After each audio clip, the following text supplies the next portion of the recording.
What's going on? The VIS from Sixpack Gaming, where we bring you the best play to earn NFT games and new Metaverse projects. Today, we have another update video on Pegaxy because it's been a minute since we've covered it on the channel. It's been a lot of updates in the game around the economy and just a lot of things going on with it. So we are going to go over all of that today. I'm pumped to share it with you, and I'm going to share if I'm still bullish on this, how bullish I am on this still, all of those things. So be sure to smash that thumbs up button, make sure you're subscribed, got notifications turned on, and let's dive right into this. Oh my god, we might actually get the W here. Let's go. Oh no, we pushed into fourth. Come on. Come on. Oh no. Oh my god, you'd love to see it. What a finish. Did you see that cluster at the end? We came with a second. You love to see it. There we go. Alrighty, let's get into this. All right, so one of the big changes that they have implemented into the game since the last video here is, you will see, there is now 15 Pegas in each of these races. Previously, this was 12. Okay, so this increased the amount of Pegas, which potentially decreases your win rate, the average win rate overall, by about 5%. Okay, so what that does is basically just disperses the winnings out a little bit further, decreases everyone's overall minting, essentially, of VIS, right? So there we go. That was actually solid that we got the second place finish there for that race. So that is amazing. The next thing that they implemented was the Flippening. And if you're not familiar with that, basically they flip the cooldowns of all the bloodlines here. So from Zan to Clin to Campona to Haas, it used to be that Zan's had a 96-hour cooldown until they could race again, and Haas's only had a 24-hour race cooldown. Now they have flipped that, so Zan's, you can see I just bred these last night. There is 9.5 hours left, so only a 24-hour cooldown before the new offspring Zans can race, whereas Haas's now have the 96-hour cooldown until they can race again. Another addition that they added here to help slow down the growth rate of the Pega population is all parents that breed have a 4-day, a 96-hour race cooldown applied to them, as well as their regular breeding cooldown time. So the breeding cooldowns stayed the same for all the bloodlines, so Haas's still only have a 24-hour breeding cooldown time, but now they have a 96-hour race cooldown time. But all parents now, regardless, once they breed, any of those Pegas that you bred with are going to have a 4-day cooldown until they can race again.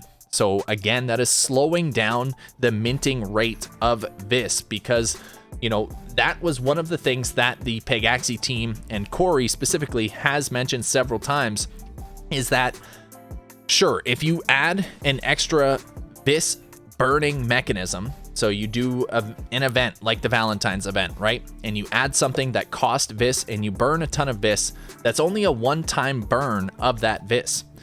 But the issue comes in all of these Pegas, they all continue minting additional VIS forever right now. Okay, there's no lifespan to these, so you're getting an exponential increase in the amount of VIS being minted, and you're only getting a one-time sort of decrease in the supply. And you can kind of see, each of these major unlocks, you could see it just scaling up and up and up and up and up, and it was just starting to hit that sort of exponential growth curve. So they had to implement something to help reduce the amount of VIS being minted to help stabilize the economy better for the long term.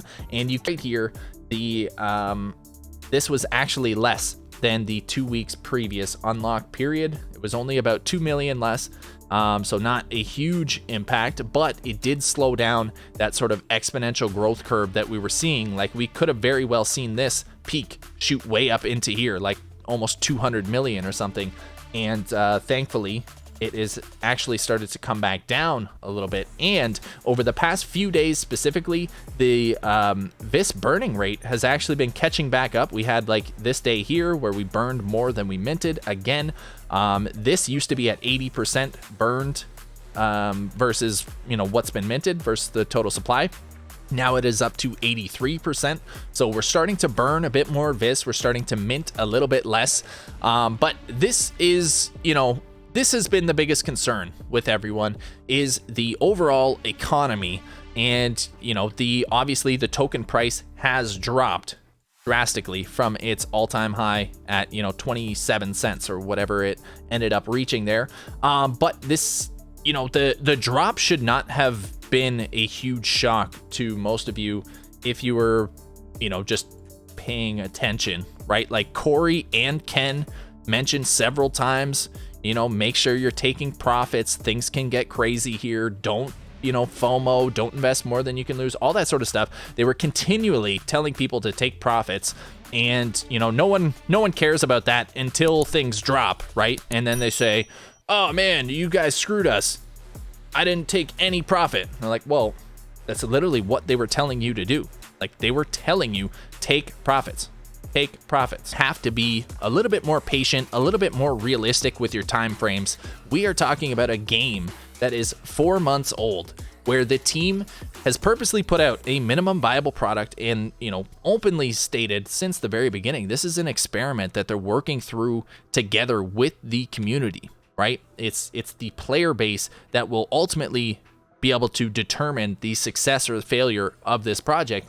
And, they're being very open and communicative about that, which is one of the most bullish things about this project, right? They are completely involved with the community, involving the community and the members within it, and working to build this thing bit by bit together with you guys, rather than just implementing a bunch of things that end up, ruining the economy or being things that players don't want, all of that sort of stuff.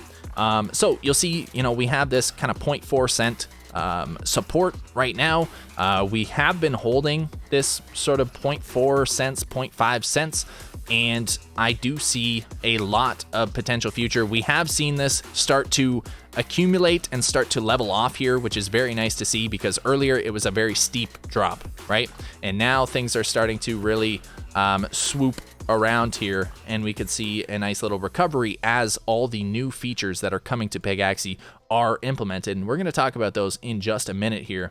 But yeah, I just wanted to point that out, that, you guys have to be patient, right? It's not an overnight thing, right? Like a lot of people, all they want is for the team to implement some other anything to burn more VIS, right? But Corey has talked about this, the team has talked about this several times. If all you do is implement one additional feature that helps to burn more VIS, the Pegas are still printing an infinite supply of VIS at an exponentially increasing rate. So even if you have some event that comes in here and you burn all 700 million VIS of this difference, right? 710 million VIS, and you get the burn rate to 100% of minted, in 2 weeks, you're going to have minted twice that amount, right? So like that literally does absolutely nothing to sustain the economy. Like absolutely nothing at all. It might help support the token price a little bit, which I understand people who are impatient that bought in at the tops, perhaps when, when Corey and everyone was saying to be careful and, don't FOMO in, those that FOMO'd in at the top, they're antsy, right? And they're worried about their investments because they probably invested more than they should have or more than they could afford. And all they want is a token price pump so that realistically, so that they can dump their crap on everyone else, on all of us, and just abandon the project, right? All they want is a little bit of profit. They're just going to dump everything and screw over all the remaining players that are in it. Okay. So what the team is doing is trying to focus on a more sustainable approach for the economy, and that has to be done in steps. Okay, you can't just do everything all at once. So all they've implemented so far, we have those two things that we talked about, the 15 Pegas per race and the Flippening. Okay, so that helps to balance out the minting side of the equation here. Okay, so the VIS minting, that helped to decrease this exponential growth rate of VIS being minted. You can see it's starting to level off and ideally start to come down here as the burning rates, kind of level off a little bit. Now, you know, in retrospect, obviously hindsight is 2020. These changes that they implemented with the flippening specifically, this is something that would have been far greater to have implemented in like November, right? In like month 1 of the project, because that would have helped. It would have helped sustain the mint to burn ratio a little bit better, a little bit longer. But you know, obviously you can't go back in time, so the team is working with what they've got, and they're trying to figure out solutions that will help actually sustain the economy and improve things for the entire player base, not just the whales that FOMO'd in at the top and now are pissed because, you know, their investment is in the red right now, right? Because all those guys are looking to do is a liquidity pump so that they can dump on everyone else. You know, they're just going to pump and dump and peace out on the project. And, you know, the rest of us will be left just, you know, stuck with a game that no longer has an economy, right? So there are some big things that they are implementing that they've already mentioned that are going to be addressing the burn side of the equation. And that is when we can start to see the token price start to come back up. Not until then. There is literally been zero reason for the token price to increase for the past like while since they implemented the flippening and all of that. Like, people, for some reason, a lot of people seem to expect that, you know, decreasing the mint rate would suddenly spike the token price. But they haven't increased the utility of the token yet. So if all you're doing is decreasing the amount that's being minted, or essentially just slowing down the amount that's being minted, there's still all these people that are, you know, dumping their tokens every chance they get, right? And so, yeah, they haven't implemented anything yet that should have increased the token price. So anyone that was, you know, shocked that the token price kind of kept coming down, I guess you just didn't really understand how like minting and burning works. But the only thing that's going to pump up the token price more is if there is a lower supply and a greater demand. So they have somewhat decreased the supply, but at the same time, they decreased the demand because a lot of these bigger guilds that have already bred thousands of Pegas, a lot of them have houses. They kind of disincentivized the breeding of additional houses, or at least the breeding of overall Pegas, by implementing the 4-day race cooldown on all the parents. If you've already got, like, think about it logically, if you already have 1,000 Pegas, okay, and you know they're earning you a steady amount, and then if you breed every new Pega that you breed, every new offspring, you have 2 of your parent Pegas unable to race for 4 days. Okay, so it kind of disincentivized the utility of VIS. The main utility is breeding, and so they kind of disincentivized breeding by adding that parent cooldown, because people are like, oh well, if I already have 1,000 Pegas, why would I, you know, breed another 50 and end up putting 100 of my Pegas out of commission for 4 days? I'll just keep racing my 1,000 Pegas, and you know, I won't worry about breeding anymore, right? So that, I feel like that is what a lot of people kind of started to do with this flippening event. You could see there was a big spike up right before the flippening. There was a ton of people breeding, trying to get their breeds done before the flippening occurred. And then there was a drastic decrease in the burning of this. And you can see in the Pegas being born as well. So it was right around here. This was right before the flippening was implemented. There was this huge spike, about 11,000 Pegas bred in 1 day, and then within 2 days, it was down to 5,000, right? So it dropped by 50%. So yes, they decreased the amount of VIS being minted by each player, but then the VIS being burned also decreased by 50%. So there's no way, mathematically or logically, that the token price would increase from that. Okay, and now you're starting to see a steady increase in Pegas being born again. It's starting to climb back up, which is nice. It is still trending up, so that means people are still believing in this project and still breeding new Pegas and spending that VIS, burning that VIS, and we see that in the increased burn rate here. but they haven't yet implemented any of the new burning mechanisms that are to come, okay? And we're talking both Pega burning and VIS burning. And those are what are going to have the biggest overall impact on the economy, and that is when we can see things start to pump back up. So let's go over all the things that the team has in store for us, everything that they've talked about, and I'll give some insights into things that I think they should consider personally and what I think would help to support the economy more long term. All right, so one nice thing that they added to the game very recently, you will see up here, well, one, they added a notification center here, so this is just any little updates and stuff going on in the game. You see it right within the game here, which is awesome to see. And you can click it and look at it. So they improved the anti-bot system for the public rental marketplace. So if you're a renter of the Pegas, you may find it a little bit easier to be able to get yourself a Pega and be able to rent. So that is a great update, and you can just see all the updates and stuff they have going on there. But one of the biggest things that they implemented here that is going to help with the long run of this game is this button right here, this little swap thing.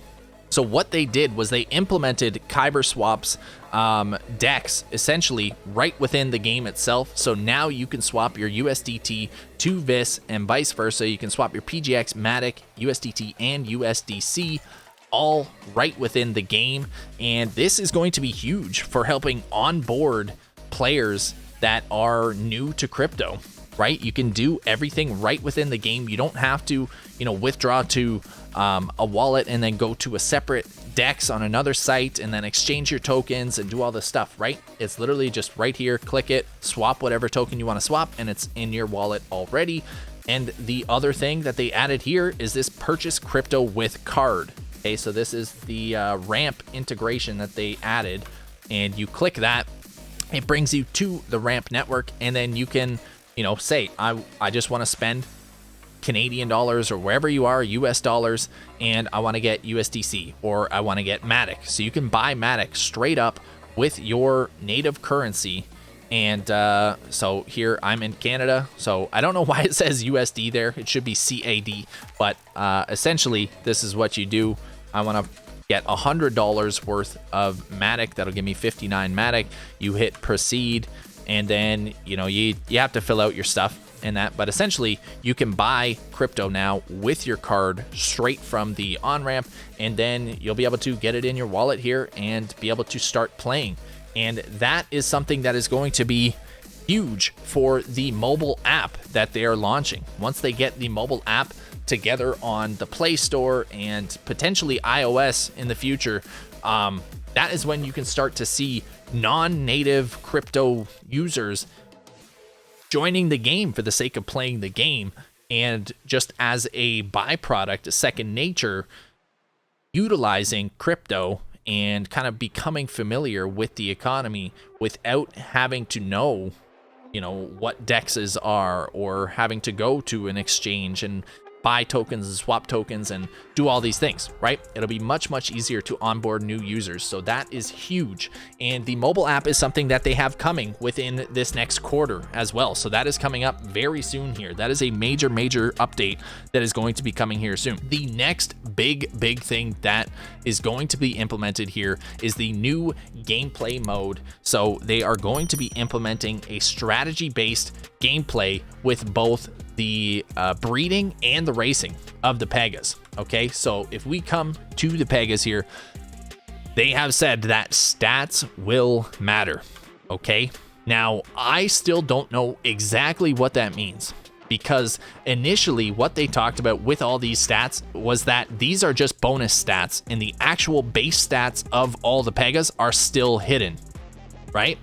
So I don't know if they've decided to change how they're going about that, and perhaps these will be the stats, and all the Pegas will have all their base stats kind of set the same, which would be one way to go about it. Or perhaps they introduce additional base stats that these just kind of add onto. That would add an extra layer of understanding and kind of diving into the game further. So that would be something very interesting to see. But one thing that a lot of people have been kind of going off of is just these, you know, bonus stats alone, and just kind of counting the total stat points that they have as a way of measuring, you know, the overall quality, I guess, of their Pegas. So you have, like, this guy has a 9, a 7, an 8, 4, 2, and 3. So this is what, 10, 20, 29, 33 stats right here. And so generally anything over 30 is pretty high. Anything under 20 is fairly low.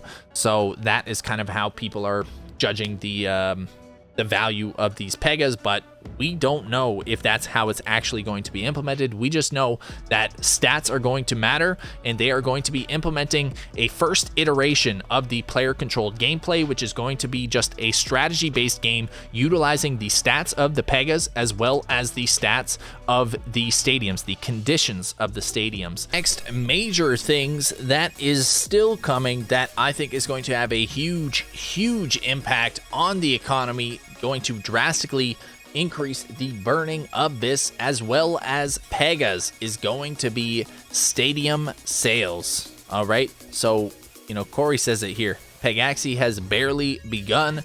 The minds in this team are outrageous. We came to build, and that's what we'll do. Okay, so they are still working on this relentlessly, and the Pegas burning for the stadiums is going to be massive. Here was what, you know, was kind of put forth as a just off the cuff sort of suggestion as to what this could entail. So if we have this Stadium of Hades costing 10,000 Pega, we take a look back at Apollo here, we only have a total of 474,000 Pega. So if we are eliminating 10,000 of those, right?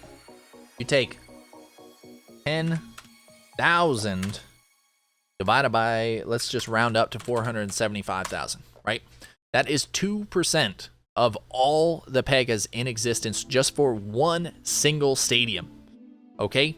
2% then of all this being minted just erased, right? That is huge. That is just one stadium, okay? 50 of those stadiums, and we're at 100% decrease in supply. No one can get a Pega, and you know, there's no Pegas left, but people have stadiums, right? So obviously there's going to be some balancing and stuff here, but and those numbers aren't the, you know, the actual numbers that they are going to be. You know, they could be, but these were just, you know, thoughts off the top of the head. I don't believe any guild has 10,000 Pegas yet. I don't even know if anyone has 5,000 yet, but this is something coming next quarter where, you know, even at the lower end of this, burning 300 Pegas is going to make a significant impact on the amount of VIS being minted. Let's say each Pega on average mints about 300 VIS per day. And so if you multiply that by 300, that is a decrease of 90,000 VIS for every single one of these, you know, Pacer stadiums. So that is pretty massive. You know, a legendary then would be 270,000 VIS because it's 3 times the amount of Pegas. You know, that would be 270,000 every single day just gone in terms of VIS minting. And the Pega population would come down too. So then that would also increase the value of the Pegas that you still have, right? Because if there's a lower supply, then the demand stays the same, that will increase the value and price because it increases the scarcity. So this is something that I think will have such a massive impact on the economy. This is one of the biggest things that I think will help to boost the economy back up, and that is where we will see things like PGX and VIS start to moon once again. Okay, but that is not all. They also have Pega food coming. Okay, and so again, we don't know exactly what this will be. I believe they're planning on tying this into the strategy-based gameplay for the Pegas, and I think it will be that you can buy food with VIS that can apply certain sort of like buffs and debuffs, or it will be something to help recover energy quicker so that you don't have to wait as long to recover energy, but you can, you know, spend some of your VIS to get that back. I don't know exactly what it will be, but that will be another big burning mechanism for VIS that again will start to address the other side of the equation here, all of these red bars that will help to increase those while helping keep the blue bars ideally the same or decreasing as well, right? So that will be huge. Once we start to see the red increasing, right, the burn rate increasing, that is when the token price will start going back up, because there will be less available for people to buy. If there's still the same demand, the price has to go up, okay? In the next few months, we are going to see some massive burning implementations for both Pegas and VIS. So that is hugely, hugely bullish in my opinion. Do I think it's enough to sustain, you know, the economy for the next year? No, not at all. But that is a major, major step that is going to, you know, do some crazy things to the token price. And we could see another hype run or something like that, right? You know, maybe people don't FOMO in as hard because, you know, they got burnt on the last one. They're a little more timid. But those are things that are coming. Here are a few things that I think should be implemented or could be.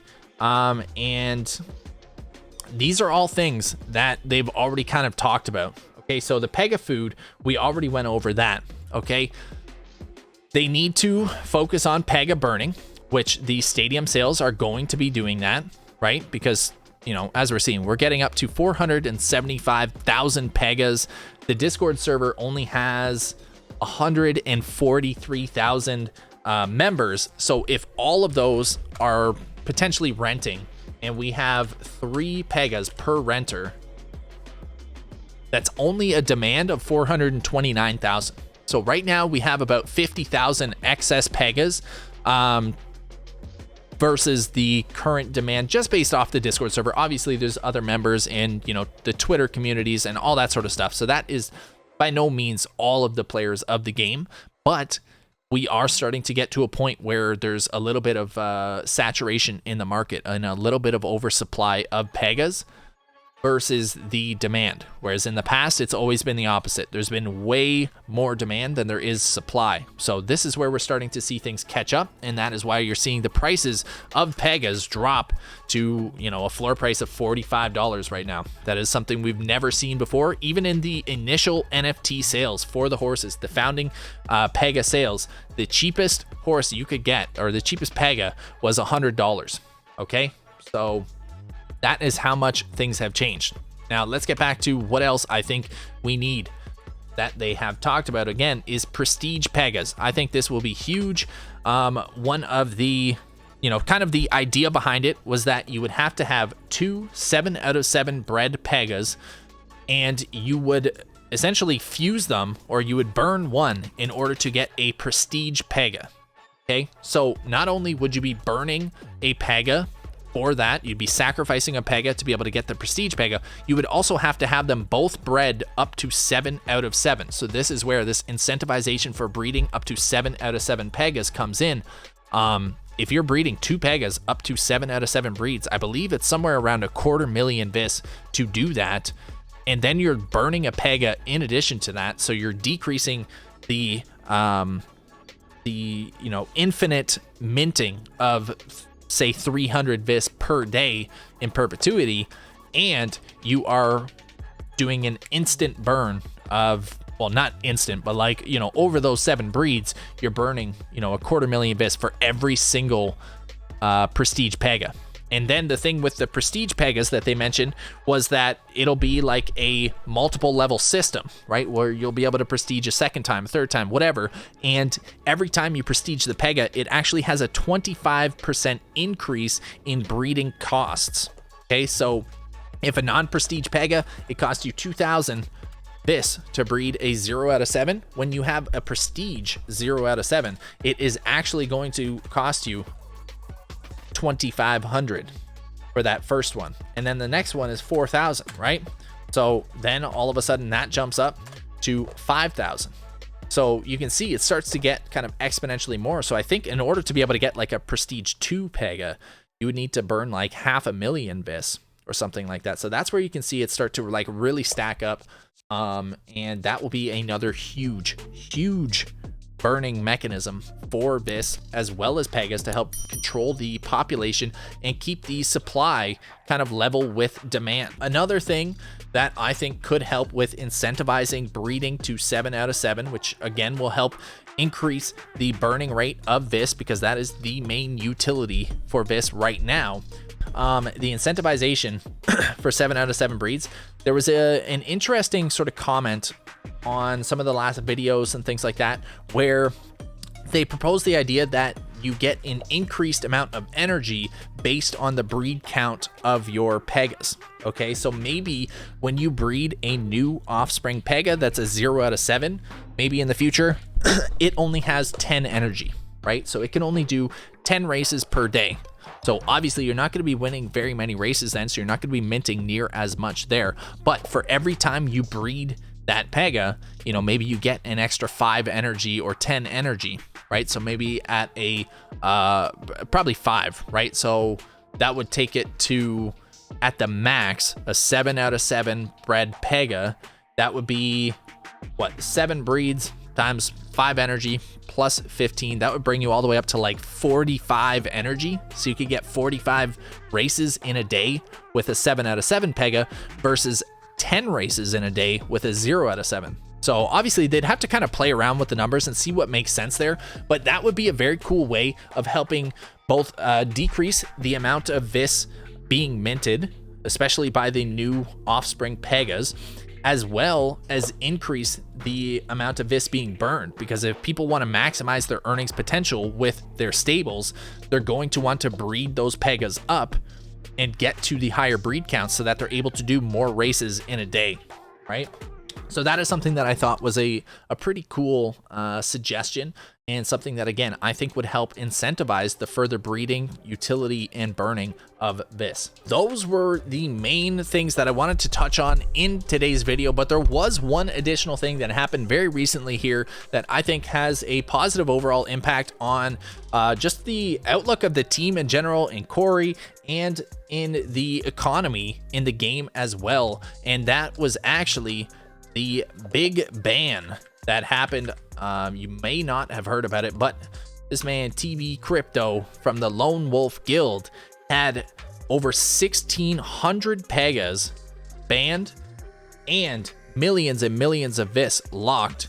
And the reasoning was, you know, a lot of people kind of speculated that it was because he was kind of giving an unfair profit split. He was only giving scholars 5% of the earnings. And you can actually see he kind of confirms that here.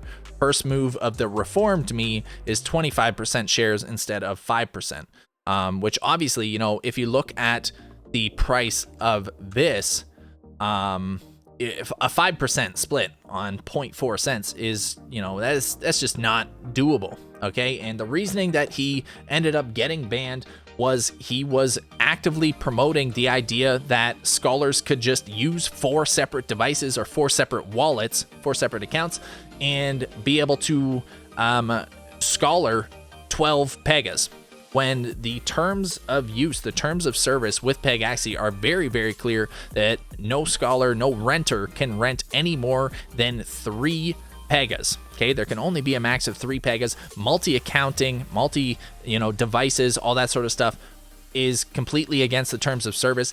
Anyone with 1,600 Pegas, they know 100% what they're doing. You know, some people said, you know, they feel bad for him and all this and that because, yeah, he lost a lot of money. I think he got exactly what he deserved. There's no way, no chance. Like, you can play stupid, but there is absolute 0.00000% chance this guy didn't know exactly what he was doing, right? There was a reason he was trying to game the system, and he got burnt for it, right? So I'm in full support of that, and I think that is very bullish for the team and, you know, them kind of staying true to their words. I don't know where the tweet was exactly, but it was a comment, you know, that Corey left on one thing, and he basically just said, you know, 5 Pegas or 1,500 Pegas, IDGAF. The rules are the rules. It's very clear. So it was great to see them kind of holding their ground and, you know, supporting the integrity of the game and the player base, regardless of the size of investor, right? Because that's one thing, like with these games and these bigger guilds and stuff, you know, a lot of people think that, you know, the teams kind of cater to the bigger guilds, and, you know, the whales can kind of pull strings and, you know, work around the rules and stuff, but not here. Okay, not in Pegaxy. He learned a lesson, so we'll see. He did say, you know, he was giving 25% now instead of 5%, and that, you know, that could be a whole thing we talk about here too. You know, if you're only giving 5% and you have 1,600 Pegas, I mean, what are you doing with the other 95%, right?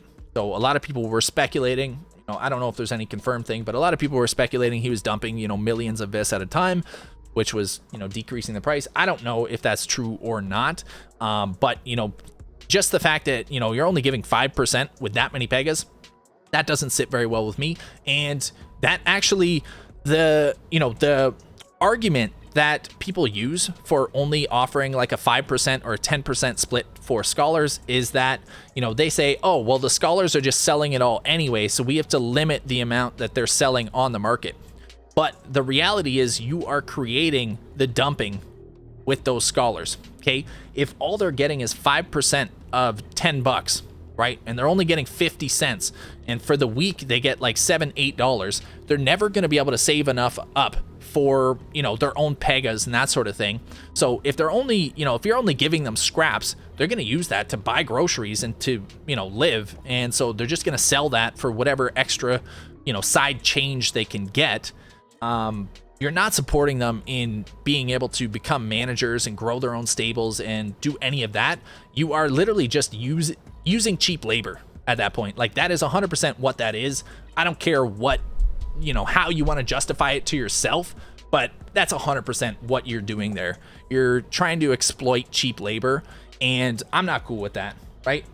And that is the reason, I think, why he was telling people to, you know, use 12 Pegas, right? And to cheat the system so that they could get, you know, what another person is getting with 2 Pegas, right? Like in our guild, we offer 30% because that's a fair rate that allows people to save up for their own Pegas. We've had so many scholars now that have been able to get their own Pegas, start their own breeding stables, and, you know, start the process of becoming managers and stuff. And I think that's what this is all about. It's helping support the community and helping grow it, not exploiting cheap labor and trying to profiteer on that, right? So that's just my take on it. You know, take with it what you will.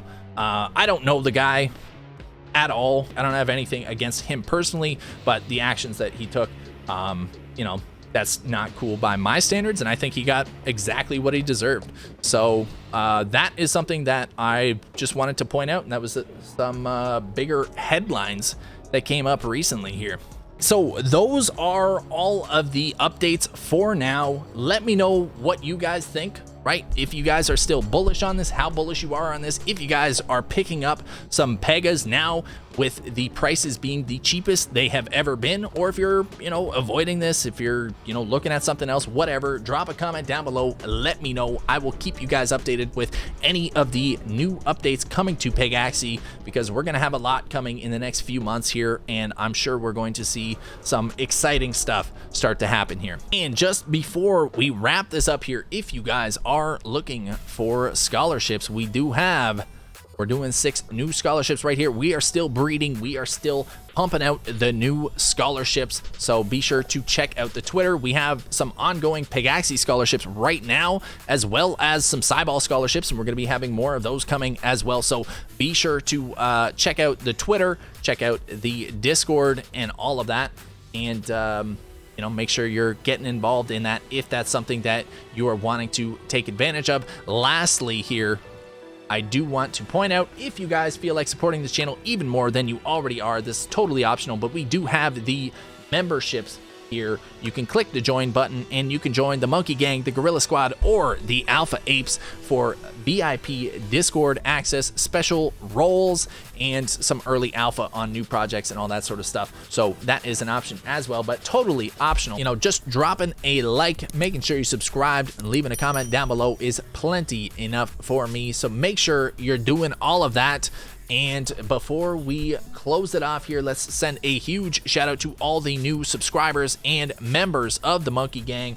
I could not do this without you guys, so mad love and respect to all of you guys joining Six Pack Gaming and the Monkey Gang here. We got Gabriel, Z, Glenn became a member of the Monkey Gang, Pomcod, Cheek, Nicholas, Abu became a member of the Monkey Gang, Mark with the Super Chat, love it, Lionel and Mira became members of the Monkey Gang, let's go, Leonard, Abdu, Real Time and Co, Forsyth, Toffee became a member of the Monkey Gang, Michael became a member of the Monkey Gang, and then we have Ahmed and Bill Vallis with the subs. Welcome to Six Pack Gaming. Thank you guys so much for all the support. You guys are absolute legends. That is all for now.